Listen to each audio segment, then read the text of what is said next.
L'association du rose aux filles et du bleu aux garçons est relativement récente dans l'histoire et peut varier selon les cultures.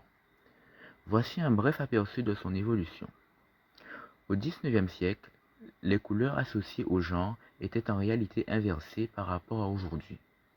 Le bleu était souvent associé à la féminité, car il était considéré comme une couleur délicate et douce. En revanche, le rose était perçu comme une couleur plus vive et vigoureuse, ce qui la rendait plus appropriée pour les garçons.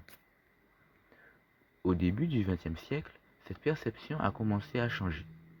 Certains experts ont suggéré que le bleu, étant une couleur plus forte, devait être associé aux garçons, tandis que le rose, considéré comme plus doux et délicat, devait être attribué aux filles.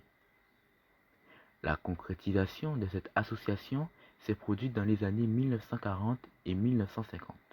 Aux États-Unis, lorsque les magazines et les médias ont commencé à promouvoir activement le rose comme une couleur destinée aux filles et le bleu comme une couleur destinée aux garçons.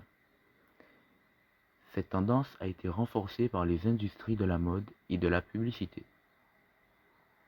Cependant, il est important de noter que ces associations ne sont pas universelles et peuvent varier selon les cultures. Dans certaines cultures, il n'y a pas d'association stricte entre les couleurs et les genres.